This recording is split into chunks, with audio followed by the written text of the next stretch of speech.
Good morning. Today I am reading the fourth book in the Left Behind series. This is book Soul Harvest. And today I'm reading chapter 10. And I will begin. Rayford and Mac were on their way to board the Condor 216 and confirmed she was flight worthy. Rayford threw an arm around Mac's shoulder and drew him close. There's also something I need to show you on board, he whispered. Installed just for me by an old friend no longer with us. Rayford heard footsteps behind him. It was a uniformed young woman with a message. It read, Captain Steele, please meet briefly with Dr. Chaim Rosenzweig of Israel and me in my office immediately. I shall not keep you long. Signed, Supreme Commander Leonardo Fortunato. Thank you, Officer, Rayford said. Tell them I'm on my way. He turned back to Mac and shrugged. Any chance I can drive to Minnesota, Buck said. Sure, but it'll take you forever, the doctor said. What would be the chance of my catching a ride with one of the medevac planes? Out of the question. Buck showed him his ID. I work for the global community. Doesn't just about everybody? How do I find out if she made it up there? We'd know if she didn't. She's there. And if she took a turn for the worse, or if she, we're informed of that too, sir. It'll be on the computer so everyone is up to date. Buck ran down 4 flights of stairs and emerged at the far end of the second hotel. He looked across the parking lot and saw Ben Judah where he had left him. 2 uniformed GC officers were talking with him. Buck held his breath. Somehow the conversation did not look like a confrontation. It appeared friendly banter. Tyson turned and began walking away, turning again after a few steps to proffer a shy wave. They both waved, and he kept walking.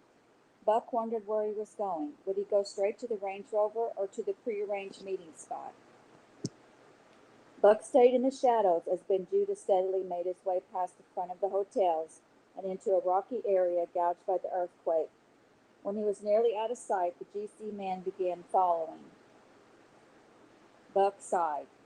He prayed Tyson would have the wisdom to not lead them to the Range Rover. Just go to the spot, friend, he thought, and stay a couple of 100 yards ahead of these yokels. Buck did a couple of jumping jacks to loosen up and get the blood pumping. He jogged around the back of the second hotel, continued around the back of the first hotel, and emerged into the parking lot. He made a wide arc 50 yards to the left of the GC pair and maintained a leisurely pace as he jogged into the night. If the GC men noticed him, they didn't let on. They concentrated on the smaller, older man. Buck hoped that if Tyson noticed him, he wouldn't call out or follow. It had been a long time since Buck had jogged more than a mile, especially scared to death. He huffed and puffed as he reached the area where he had left the Range Rover.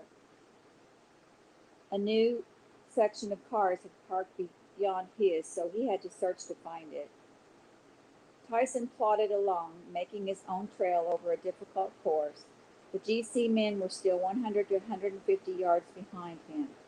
Buck guessed Tyson knew he was being followed. He was not heading for the Rover, but toward their spot. When Buck started the engine and turned on the headlights, Tyson touched a hand to his nose and increased his tempo. Buck raced over the open spaces, bouncing and banging, but on pace to intersect with Tyson. The rabbi began trotting, and the GC men now sprinted. Buck was doing about 30 miles an hour, much too fast for the uneven ground. As he flopped in his seat, corralled only by his seatbelt, he leaned over and lifted the handle on the passenger door. When he slid to a stop in front of Tyson, the door flew open. Tyson grabbed the inside handle and Buck floored the accelerator. The door swung back and smacked Tyson in the rear, sending him across the seat and nearly into Buck's lap. Tyson laughed hysterically. Buck looked at him, bemused, and jerked the wheel left. He put such distance between him and the GC men that they would not have been able to see even the color of the vehicle, let alone the license number. What is so funny? He asked Tyson, who crackled through his tears.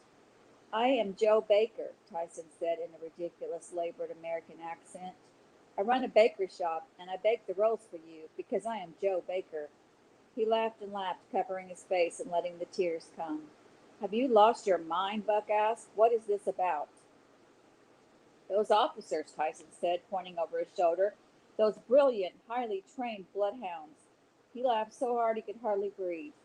Buck had to laugh himself. He had wondered if he would ever smile again. Tyson kept one hand over his eyes and raised the other as if to inform Buck that if he could just calm himself he would be able to tell the story. Finally he managed. They greeted me in a friendly way. I was wary. I camouflaged my Hebrew accent and did not say much, hoping they would get bored and walk away. But they continued to study me in the dim light. Finally they asked who I was. He began to giggle again and had to collect himself. That is when I told them. I said, my name is Joe Baker, and I am a baker. I have a bakery. You didn't, Buck roared. They asked me where I was from, and I asked them to guess. One said Lithuania, and so I pointed at him and smiled and said, yes, yes, I am Joe the baker from Lithuania. You're crazy. Yes, he said, but am I not a good soldier? You are. They asked me if I had papers. I told them I had them at the bakery. I had just come out for a stroll to see the damage. My bakery survived, you know. I had heard that, Buck said. I told them to come by sometime for free donuts. They said they just might do that and asked where Joe's bakery was located. I told them to head west to the only establishment on Route 50 still standing. I said God must like donuts, and they laughed. When I left, I waved at them, but soon enough they began to follow. I knew you would know where to look for me if I was not where I was supposed to be, but I worried that if you stayed in the hotels much longer, they would overtake me. God was watching over us, as usual. You are acquainted with Dr. Rosenzweig, I'm sure, Fortunato said. I am indeed, Commander Rayford said, shaking Chaim's hand. Rosenzweig was his usual enthusiastic self, an elf-like with broad features, a deeply lined face, and wisps of curly white hair independent of his control. Captain Steele, he said, it is such an honor to see you again.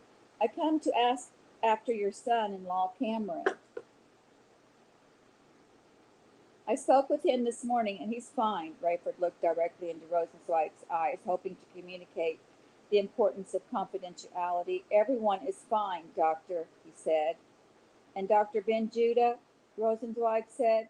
Rayford felt Fortunato's eyes all over him. Dr. Ben Judah, he said. Surely you know him, an old protege of mine. Cameron helped him escape zealots in Israel with the help of Excellency Carpathia. Leon appeared pleased that Rosenzweig had used the proper title. He said, you know how much His Excellency thinks of you, Doctor? We promised to do all we could. And so where did Cameron take him? Rosenzweig asked. And why has he not reported to the global community? Rayford fought for composure. If what you say is true, Dr. Rosenzweig, it was done independent of my involvement. I followed the news of the rabbi's misfortune and escape, but I was here. Surely your own son-in-law would tell you. As I say, Doctor, I have no first-hand knowledge of the operation. I was unaware the global community was involved. So he didn't bring Tyson back to the States. I am unaware of the rabbi's whereabouts. My son-in-law is in the States, but whether he is with Dr. Ben Judah, I could not say. Rosenzweig slumped and crossed his arms. Oh, this is awful. I had so hoped to learn that he is safe. The global community could offer tremendous assistance in protecting him. Cameron was not sure of Excellency Carpathia's concern for Tyson, but surely he proved himself by helping to find Tyson and get him out of the country. What had Fortunato and Carpathia fed Dr. Rosenzweig? Fortunato spoke up. As I told you, Doctor, we provided manpower and equipment that escorted Mr. Williams and Rabbi Ben Judah as far as the Israeli-Egyptian border. Past that, they fled, apparently by plane, out of Al Arish on the Mediterranean. Naturally, we hoped to be brought up to speed, if for no other reason that we expected some Gratitude. If Mr. Williams feels Dr. Benjuda is safe wherever he has hidden him, that's fine with us. We simply want to be of assistance until you feel it is no longer necessary. Rosenzweig leaned forward and gestured broadly. That is the point. I hate to leave it in Cameron's hands. He is a busy man, important to the global community. I know that when His Excellency pledges support, he follows through. And with the personal story you just told me, Commander Fortunato, well, there is clearly much, much more to my young friend Nikolai. Pardon the familiar reference. Than meets the eye. It was after midnight in the Midwest. Buck had brought Tyson up to speed on Chloe. Now he was on the phone to Arthur Young Memorial Hospital in Palatine. I understand that, Buck said. Tell him it's his old friend Buck. Sir, the patient is stable but sleeping. I will not be telling him anything tonight. It's urgent that I talk to him. You've said that, sir. Please try again tomorrow. Just listen. Click. Buck hardly noticed road construction ahead. He skidded to a stop. A traffic director approached. Sorry, sir, but I'm going to hold you here for a minute. We're filling in a fissure. Buck put the Rover in park and rested his head against the back of the seat. So what do you think, Joe the baker? Should we let Ritz test his wings to Minneapolis before we let him take us back to Israel? Tyson smiled at the mention of Joe the baker, but he suddenly sobered. What is it? Buck said. Just a minute, Tyson said. Up ahead, a bulldozer turned, its lights shining through the Range Rover. I did not notice you had injured your forehead, too, Tyson said. Buck sat up quickly and looked in the rearview mirror. I don't see anything. You're the second person tonight who said he saw something on my forehead. He spread his hair. Now where? What? Look at me, Tyson said. He pointed to Buck's forehead. Buck said, well, look at yourself. There's something on yours, too. Tyson pulled down the visor mirror. Nothing, he muttered. Now you are teasing me. All right, Buck said, frustrated. Let me look again. Okay, yours is still there. Is mine still there? Tyson nodded. Yours looks like some kind of a 3D thing. What does mine look like? The same, like a shadow or a bruise or what do you call it, a relief. Yes, Buck said, hey, this is like one of those puzzles that looks like a bunch of sticks until you sort of reverse it in your mind and see the background as the foreground and vice versa. That's a cross on your forehead. Tyson seemed to stare desperately at Buck. Suddenly he said, yes, Cameron. We have the seal, visible to only other believers. What are you talking about? The 7th chapter of Revelations tells of the servants of our God being sealed on their foreheads. That has to be what this is. Buck didn't notice the flagman waving him through. The man approached the car. What's up with you two? Let's go. Buck and Tyson looked at each other, grinning stupidly. They laughed, and Buck drove on. Suddenly he slammed on the brakes. What? Tyson said. I met another believer back there. Where? At the hospital. A black doctor in charge of the morgue had the same sign. He saw mine and I saw his, but neither of us knew what we were looking at. I've got to call him. Tyson dug out the number. He will be most encouraged, Cameron. If I can get through, I may have to drive back and find him. No, what if those GC men figured out who I was? Even if they think I am Joe the baker, they are going to want to know why I ran away. It's ringing. GC Hospital, Kenosha. Hello, yes, I need the doctor in charge of the morgue. He has his own cell phone, sir. Here's that number. Buck wrote it down and punched it in. Morgue, this is Floyd Charles. Dr. Charles, are you the one who let me into the morgue to look for my wife tonight? Yes, any luck? Yes, I think I know where she is, but wonderful. I'm happy but that's not why I'm calling. Remember that mark on your forehead? On my forehead? Yes, Dr. Charles said slowly. That's the sign of the sealed servants of God. You have one too, so I know you're a believer, right?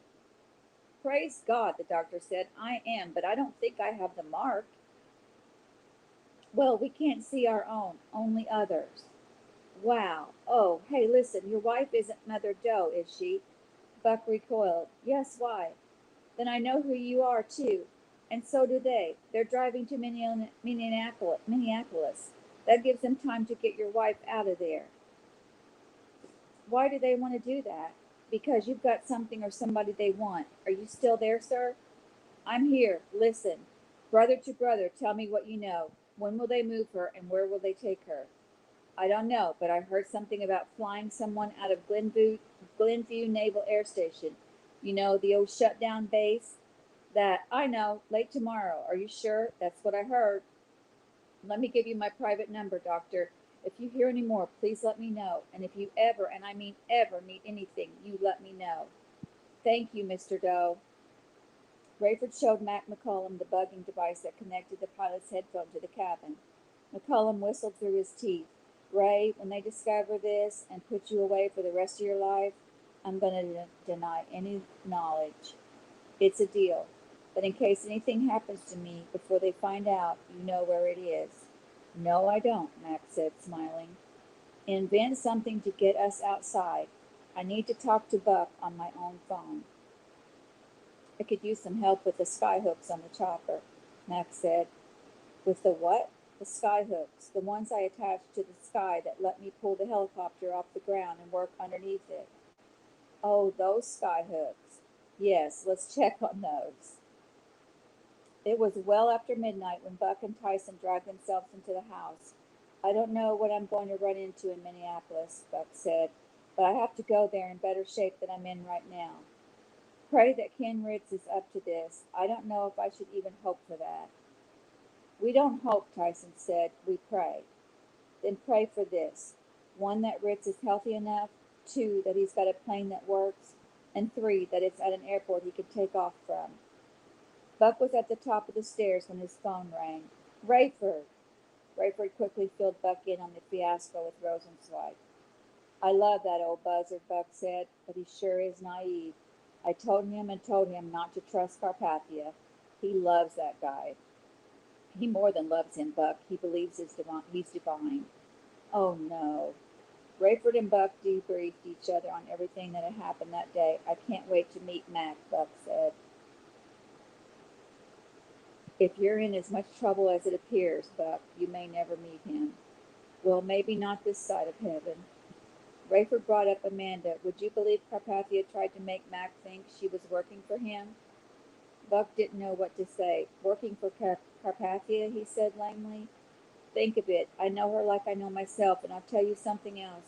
I'm convinced she's alive. I'm praying you can get to Chloe before the GC does. You pray I find Amanda. She wasn't on that plane that went down. That's all I can believe, Rayford said. If she was on it, she's gone. But I'm going to check that out, too. How? I'll tell you later. I don't want to know where Tyson is, but just tell me you're not taking him to Minnesota, are you? If something goes wrong, there's no way you want to be forced to trade him for Chloe. Of course not. He thinks he's going, but he'll understand. I don't think anybody knows where we are. And there's that shelter I told you about. Perfect. Wednesday morning, Buck had to talk Tyson out of coming with him even to Palatine.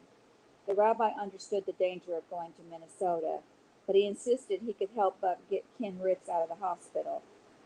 If you need a distraction, I could be Joe the baker again.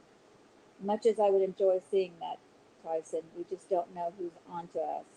I don't even know whether anybody ever found out it was Ken who flew me to Israel, and you and me back. Who knows whether they've got that hospital staked out? Ken might not even be there. It could all be a setup. Cameron, don't we have enough real worries without you inventing more? Tyson reluctantly stayed. Buck urged him to prepare the shelter in the event things went haywire in Minneapolis and global community forces began to track him in earnest. Tyson would be broadcasting his teachings and encouragement to the 144,000 witnesses and any other believers all over the world via the internet. That would irritate Carpathia, not to mention Peter Matthews, and no one knew whether they were engaged in tracing such messages. The normally short jaunt from Mount Prospect to Palatine was now an arduous 2-hour journey. Arthur Young Memorial Hospital had somehow escaped serious damage, though with only a few exceptions, the rest of the Palatine had been wasted. It looked nearly as bad as Mount Prospect. Buck parked near fallen trees about 50 yards from the entrance. Seeing nothing suspicious, he walked straight in. The hospital was full and busy, and with auxiliary power and the fact that the place was not just a retrofitted hotel like the ones the night before, it seemed to run much more efficiently. I'm here to see Ken Ritz, he said. And you are? A candy striper said. Buck hesitated. Herb Katz, he said, using an alias Ken Ritz would recognize. May I see some identification? No, you may not. I'm sorry. My identification was lost with my house in Mount Prospect, which is now earthquake residue. Okay? Mount Prospect? I lost a sister and a brother-in-law there. I understand it was the hardest hit. Palatine doesn't look much better. We're short-staffed, but several of us were lucky, knock on wood. So how about it? Can I see Ken? I'll try, but my supervisor is tougher than me. She hasn't let anyone in without ID, but I'll tell her your situation. The girl left the desk and poked her head through a door behind her. Buck was tempted to just head into the main hospital and find Ritz, especially when he overheard the conversation. Absolutely not. You know the rules. But he lost his home and his ID, and if you can't tell him no, I'll have to. The candy striper turned and shrugged apologetically. She sat at her supervisor, a striking dark-haired woman in her late 20s, stepped into view. Buck saw the mark on her forehead and smiled, wondering if she was aware of it yet. She smiled shyly, quickly growing serious when the girl turned to look.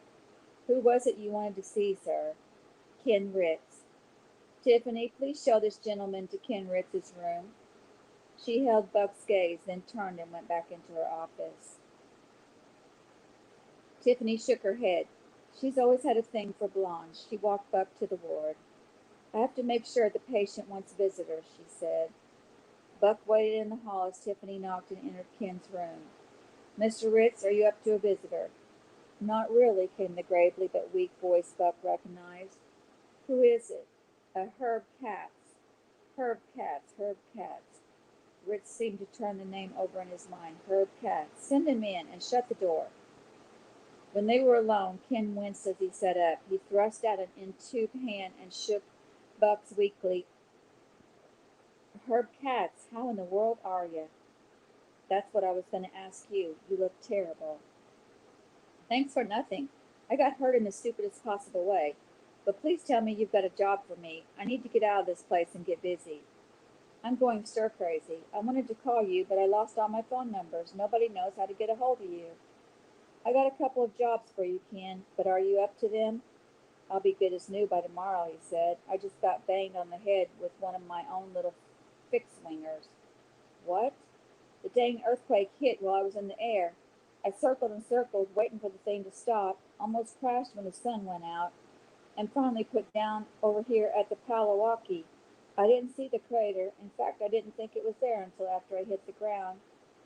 Anyway, I was almost stopped, just rolling a couple of miles an hour, and the plane fell right down into that thing. Worst of it is, I was okay. But the plane wasn't anchored like I thought it was. I jumped out, worrying about fuel and everything, and wanted to see how my other aircraft were and how everybody else was, so I hopped up top and ran down the wing to jump out of the hole. Just before I took my last step, my weight flipped that little piper right over, and the little wing conked me on the back of the head. I was hanging there on the edge of the hole, trying to get all the way up, and I knew I'd been sliced pretty deep. I reached back there with one hand and feel this big flap of scalp hanging down, and then I start getting dizzy. I lost my grip and slid down underneath that plane. I was scared I was going to make it fall on me again, so I just stayed put till somebody pulled me out. Dang near bled to death. You look a little pale. Aren't you full of encouragement today? Sorry. You want to see it? See it? My wound. Sure, I guess. Ritz turned so Buck could see the back of his head. Buck grimaced. It was as ugly an injury as he had seen. The huge flap had been stitched into place and had been shaved along with an extra 1-inch border around that area. No brain damage, they tell me, so I still got no excuse for being crazy. Buck filled him in on his dilemma and that he needed to get to Minneapolis before the GC did something stupid with Chloe. I'm going to need you to recommend somebody, Ken. I can't wait till tomorrow. The heck I'll recommend somebody else, Ken said. He unhooked the IV and yanked the tape off. Slow down, Ken. I can't let you do this. You've got to get a clean bill of health before. Forget me, will ya? I may have to go slow, but we both know if there's no brain trauma, there's little danger I'm going to hurt myself. It's worse. I'll be a little uncomfortable, that's all. Now come on, help me get dressed and get out of here. I appreciate this, but really, Williams, if you don't let me do this, I'm going to hate you for the rest of my life. I sure wouldn't want to be responsible for that. There was no way to sneak out. Buck put his arm around Ken and tucked his hand in Ken's armpit. They moved as slowly as possible, but a male nurse came running. Whoa! He's not allowed out of bed. Help, someone, get his doctor. This ain't prison, Ken called out. I signed in and I'm checking out. They were headed through the lobby when a doctor hurried toward them. The girl at the desk summoned her supervisor. Buck pleaded with his eyes. The supervisor glared at him, but stepped directly in front of the doctor, and he stumbled, trying to avoid her. I'll handle this, she said. The doctor left with a suspicious look, and the candy striper was sent to the pharmacy to get Ken's prescriptions. The supervisor whispered, being a believer doesn't guarantee you're not stupid. I'm making this happen, but it had better be necessary. Buck nodded his thanks. Once in the rover, Ken sat still, quickly cradling his head in his fingers. You okay? Buck asked. Ritz nodded. Run me by Palawaki. I got a bag of stuff they're keeping for me, and we've got to get to Waukegan. Waukegan? Yeah, my Learjet got blown around over there, but it's okay. Only problem is the hangars are gone. Their fuel tanks are fine, they tell me. One problem, though. I'll bite. Runways. What about them? Apparently they don't exist anymore. Buck was cruising as quickly as he could manage. One advantage of no roads was that he could drive from one place to another as the crow flies. Can you take off in a Learjet without pavement beneath you? Never had to worry about it before. We'll find out, though, won't we? Ritz, you're crazier than I am. That'll be the day. Every time I'm with you, I'm sure you're going to get me killed. Ritz fell silent for a moment. Then, speaking of getting killed, you know I wasn't just calling you because I needed work. No, I read your article, that Wrath of the Lamb thing in your magazine. What did you think? Wrong question. It isn't what I thought when I read it, which frankly wasn't much, I mean. I've always been impressed with your writing. I didn't know that. So sue me. I didn't want you to get the big head. Anyway, I didn't like any of the theories you came up with. And no, I didn't believe we were going to suffer the wrath of the Lamb. But what you ought to be asking is, what do I think about it now? All right, shoot. Well, a guy would have to be a fool to think the first worldwide earthquake in the history of mankind was a coincidence, after you predicted it in your article. Hey, I didn't predict it. It was totally objective. I know, but you and I talked about this stuff before, so I knew where you were coming from. You made it look like all those Bible scholar guys were just giving more opinions to stack up against the space aliens and the conspiracy nuts. Then wham, bang, my head splits open, and all of a sudden, the only guy I know crazier than me is the one that had the thing figured out. So you wanted to get a hold of me. Here I am. Good, because I figure if what the globe just went through was the wrath of the Lamb, I better make friends with that Lamb. Buck always thought Ritz was too smart to miss all the signs. I can help you there, he said. I kind of thought you might.